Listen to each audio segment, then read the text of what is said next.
तो आज से कुछ दिन पहले मैंने एक वीडियो अपलोड की थी जिसमें मैंने डिजर्ट के अंदर मास्टी फायर बटन को अनलॉक किया था और उसके बाद तो ये टॉपिक इतना ज्यादा वायरल हो गया कि हर एक बड़े से बड़ा क्रिएटर इसी पे वीडियो बना रहा था। लेकिन अगर आपको नहीं पता कि मास्टी फायर बटन अनलॉक करने से क्या होता है तो मैं आपको बता दूं कि किसी भी गन पे अगर आप मास्टी फायर बटन को अनलॉक कर लेते हो तो आपकी उस गन की एक्यूरेसी काफी ज्यादा बढ़ जाती है, जिससे आपके तगड़े तगड़े हेडशॉट लगना स्टार्ट हो जाते हैं। लेकिन क्या सच में ऐसा होता है? तो इसी बात को जानने के लिए आज मैं फ्री फायर की सारी गनों पे मास्टी फायर बटन को अनलॉक करने वाला हूँ, वो भी अगले 24 घंटों के अंदर अंदर। लेकिन अगर आप ये बात सोच रहे हो कि फ्री फायर पे तो इतनी सारी गन है, मैं इन सारी गनों पे मास्टी फायर बटन को अनलॉक कैसे करूंगा, तो मैं आपको बता दूं मेरे पास एक ऐसी सीक्रेट ट्रिक है जिसका यूज करके आप किसी भी गन पे अगले 24 घंटे पे मास्टी फायर बटन को अनलॉक आराम से कर पाओगे। लेकिन उससे पहले मैं आपको दिखाता हूँ कि मैंने कितनी सारी गनों पे मास्टी फायर बटन को अनलॉक कर रखा है। और यहाँ पे आती है हमारी MP5 जो की ऑलरेडी होने ही वाला है इसका मास्टी फायर बटन अनलॉक। और MP5 के बाद आती है टॉमी गन जिसका 67% ऑलरेडी स्कोर हो चुका है। और उसके बाद G18 का तो 49% हो चुका है। लेकिन अब देखना ये है कि क्या ये गने हमें CS रैंक पे मिलती हैं। और इसके अलावा मैंने 12 की स्ट्रीक भी बना रखी है, तो देखना ये है कि क्या CS रैंक पे मेरा पहला ही गेम मेरी स्ट्रीक तोड़वा देगा या फाइनली हम इस गेम को जीतेंगे। और जैसे ही मेरा पहले गेम का पहला राउंड स्टार्ट होता है तो मेरे को मिल जाती है छोटी कट्टा, मेरे को G18 बिल्कुल भी नहीं मिलती। और सच बताऊं तो आज से पहले मैंने कभी भी छोटे कट्टे को नहीं चलाया, तो इसको मैं चला ही नहीं पा रहा था। और इसी बीच में एक बंदा आ जाता है और भाई मेरे को जल्दी से हेडशॉट मार के नॉक कर देता है और फिनिश भी कर देता है। और इसके अलावा तो मेरा लास्ट टीममेट बचा होता है जो कि ओरियन बन जाता है और लास्ट वाले एनिमी को जल्दी से डबल USP यूज करके आराम से बॉडी मार के फिनिश कर देता है और हमारा पहला राउंड हमारे खाते पे हो जाता है। लेकिन इस गेम पे MP5 नहीं आई थी तो मजबूरी में मेरे को टॉमी गन चलानी पड़ जाती है। और यहाँ पे सामने एक मेरे को बंदा दिख जाता है जिसको जंप करके मैं हेडशॉट तो मारता हूँ, बट ये बंदा गुलवा लगा लेता है और इतने में मेरा दोस्त उसे नॉक कर देता है। लेकिन ये हमारा पहला ही गेम था और पहले गेम पे इतने बड़े कैंपर बंदे आए थे कि भाई निकलने का नाम ही नहीं ले रहे थे और ऊपर से फायर कवर का सहारा लेकर हम लोगों को बार खत्म कर दे रहे थे। लेकिन जब स्कोर 2 और 1 का हो जाता तब मेरे पीछे एक बंदा टायर से जंप करता है जिसे हवा पे यहाँ पे टॉमी गन से मैं हेडशॉट मार के खत्म कर देता हूँ। लेकिन इसके बाद यार मेरी पता नहीं रिकॉर्डिंग कैसे बंद हो जाती है और इस गेम को भूया करते टाइम मैं रिकॉर्ड कर ही नहीं पाता हूँ। लेकिन फिर भी आप लोग यहाँ पे देख सकते हो कि हमारी जो स्ट्रीक 12 की थी वो 13 पे कन्वर्ट हो चुकी है। तो इसी वजह से हम अगला मैच जैसे स्टार्ट कर देते हैं। यार मैंने सोचा था कि इस गेम पे G18 आ जाएगी तो अच्छा खासा मैं स्कोर को बढ़ा लूंगा, लेकिन यहाँ पे फिर से छोटा वाला कट्टा आ जाता और एक बंदे को नॉक करने के बाद एक लड़की आ जाती है मेरे सामने जिसे मैं छोटे वाले कट्टे से 4 गोलियां मारता हूँ तब जाके कहीं ये बंदी मरती है। और ऊपर से देखो तो हमारे सामने पूरी की पूरी बंदियां ही आई हैं, यानी लड़कियां ही आई हैं। और देखते हैं कि इनसे हम हारेंगे गेम को या हम लोग इनको 0-4 से मारेंगे। और सच बताऊं तो टॉमी गन को मैं इतना अच्छे से चला नहीं पाता, लेकिन अचानक से यहाँ पे एक लड़की आ जाती है और मेरे दोस्त को नॉक कर देती है। बट यहाँ पे मैं थॉमसन से उसको हेडशॉट मार के नॉक कर देता हूँ और अपने टीममेट को रिवाइव देने के बाद मैं आगे जा ही रहा होता हूँ। बट अचानक से एक बंदा पता नहीं कैसे आ जाता है और भाई मेरे को सामने से हेडशॉट मार के नॉक कर देता है और भाई उसके बाद मेरे को फिनिश भी कर देता है। लेकिन तभी अचानक से मेरा दोस्त स्ट्रगल इस बंदे को ऊपर रस तो कर देता है, बट ये बंदा उसे भी टॉमी गन से खत्म कर देता है। और ये राउंड हारने के बाद अगले राउंड पे तो मेरे पास इतने कॉइन्स ही नहीं थे कि मैं टॉमी गन को खरीद पाऊं। और यहाँ पे मेरे पास UMP होती है तो एक बंदे को जल्दी जाकर मैं हेडशॉट मार कर नॉक कर देता हूँ और जल्दी से इस एनिमी को फिनिश भी ले लेता हूँ ताकि ये ड्रोन से रिवाइव न हो जाए। और आगे जाते जाते मेरे को वही बंदा मिल जाता है जिसने पिछले राउंड पे उनको टॉमी गन से खत्म कर दिया था। और अगर मैं सच बताऊं तो इस बंदे के ऊपर मुझे स्टार्टिंग से शक था, ये बंदा हमारी लोकेशन को जानता था। और इसके अलावा यहाँ पे स्कोर 2 और 1 का हो चुका है, तो ये गेम हमें कैसे भी करके हारना नहीं था, वरना हमारी 13 की स्ट्रीक चली जाती। तो यहाँ पे मैं एक बंदे को नॉक कर देता हूँ और उसके बाद एक बंदी आ जाती है मेरे सामने जिसको नॉक तो कर देता हूँ। लेकिन ये लड़की तो सोनिया और दिमित्री लेकर आई थी, भाई थोड़ा अगर चूक करते तो हम लोग ये राउंड भी हार जाते। और इसके अगले वाले राउंड पे तो मैं लास्ट वाले बंदे को खत्म करके फाइनली यहाँ पे स्कोर 3 और 2 पे कन्वर्ट कर देता हूँ। अब देखना यहाँ था ये लास्ट राउंड था और ऊपर से यहाँ पे मेरे को वही बंदा मिल जाता है जो कि लोकेशन जानता था, जिसे जल्दी से टॉमी गन से मैं यहाँ पे नॉक कर देता हूँ और ड्रोन आ जाता है, बट ड्रोन को फोड़ के जल्दी से उसको फिनिश कर देता हूँ। और लास्ट में जो एनिमी बचा होता है उसे डबल हेडशॉट मार के फाइनली इस गेम को बोया कर लेता हूँ। लेकिन इसके बाद तो बहुत बड़ी प्रॉब्लम आ जाती है, आंधी तूफान चलने लग जाता है हमारे इस गाँव पे और बारिश भी काफी ज्यादा तेज होने लग जाती है। और अगर आप लोग गाँव से बिलोंग करते हो तो आपको ये चीज बहुत ही ज्यादा फेस करनी पड़ी होगी कि जब भी बारिश या तूफान आता है तो नेटवर्किंग काफी ज्यादा वीक हो जाती है और हम लोग गेम नहीं खेल सकते। और लगातार 2 दिन तक ऐसी ही सिचुएशन झेलने के बाद फाइनली जब लाइट आती है तो मैं अपने मोबाइल को चार्ज करता हूँ एंड उसके बाद जैसे मैं गेम पे आता हूँ तो ये मेरा पहला गेम होता है। और यहाँ पे तो देखो मेरे पहले गेम पे MP5 आ जाती है, तो मैं इसमें थोड़ा जल्दी से मार देता हूँ ताकि और खतरनाक चलने लग जाए। और इसके आगे जाते जाते यहाँ पे मेरे दोनों टीम में नॉक हो गए थे, तो जल्दी से मैं ऑस्कर मार के गुलवाल को तोड़ करके एक बंदे को जल्दी से डैमेज देकर नॉक कर देता हूँ। लेकिन यहाँ पे मैं भूल जाता हूँ एक लास्ट वाला बंदा छुपा बैठा होता है जो कि मेरे को पीछे से आके खत्म कर देता है। मैं इतनी बात तो समझ गया था कि ये लोग कैसे भी करके हमारी स्ट्रीक को तोड़ना चाहते हैं, जो कि मेरे की 14 की स्ट्रीक बन गई थी। और ऊपर से ये लोग इतना ज्यादा होल्ड कर रहे थे कि भाई एक बंदे को नॉक करते ही दूसरा वाला बंदा मुझे नॉक कर दे रहा था।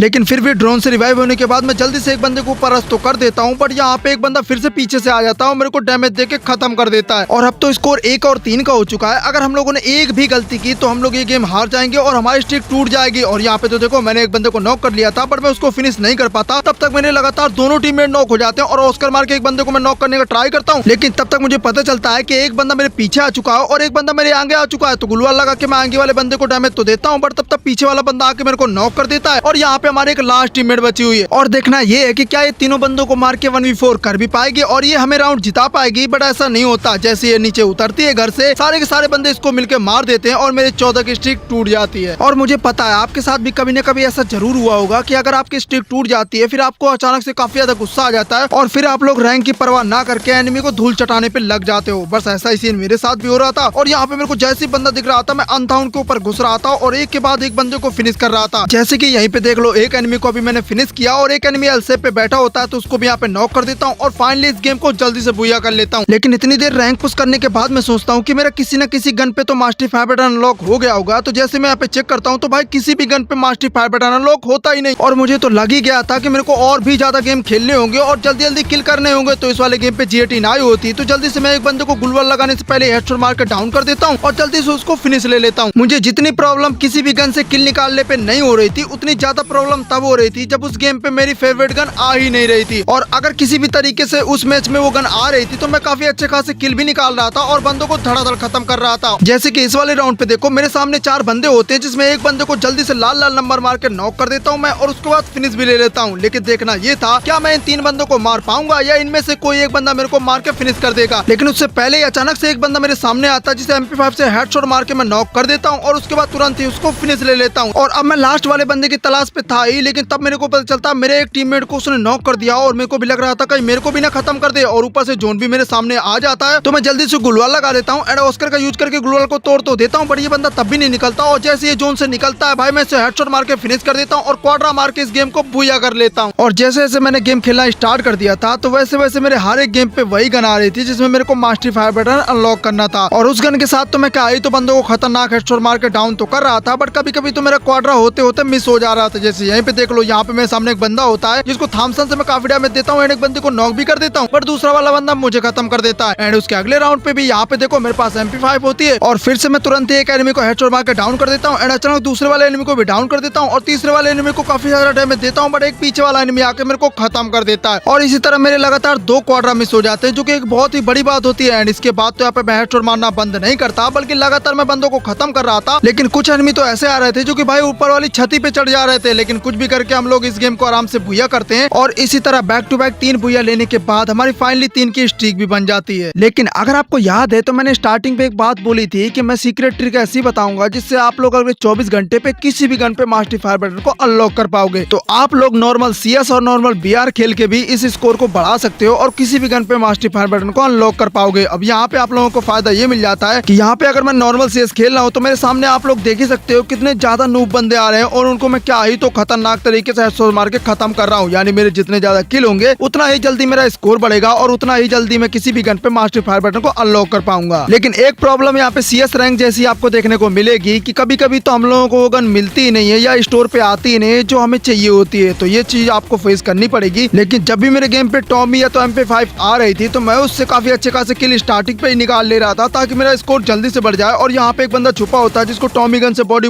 मार के मैं नॉक कर देता हूँ और ये बंदा हॉर्स लाइन मारने लग जाता है, तभी मैं इसको बॉडी मार के पूरा फिनिश कर देता हूँ और फिर से गेम को भूया कर लेता हूँ। लेकिन इतनी देर से गेम खेलने के बाद मैं देखने वाला था कि मेरे किसी न किसी गन पे तो मास्टर फायर बटन अनलॉक हो गया होगा एंड स्क्रॉल करते करते मेरे को दिख जाता है कि टॉमी गन पे नहीं हुआ, लेकिन फाइनली MP5 पे मेरा मास्टर फायर बटन अनलॉक हो जाता है। और भाई ये फीलिंग जो होती है ना वो अलग ही लेवल की होती है, क्योंकि इससे अगर आपके पास ईवो गन्स भी नहीं है तब भी आप लोग तगड़े तगड़े हेडशॉट मार पाओगे इस फायर बटन का यूज करके। लेकिन फिलहाल के लिए आप लोग मुझे ये बताओ कि आप लोगों ने कितनी सारी गनों पे मास्टर फायर बटन को अनलॉक कर रखा है और आपके पास कितनी सारी ईवो गन्स है, ताकि मेरे को भी तो पता चले कि मेरे जो सब्सक्राइबर है वो ज्यादातर रिच है या तो पुअर या तो मीडियम कैटेगरी के हैं। इसी बात को पता करने के लिए मैं जल्दी एक वीडियो लाने वाला हूँ जो कि काफी ज्यादा खतरनाक होने वाला है। तो अभी चैनल को सब्सक्राइब कर लो और नोटिफिकेशन को ऑल पे सेलेक्ट कर लेना, क्योंकि हम लोग 50,000 सब्सक्राइबर को तो बिल्कुल भी करीब है।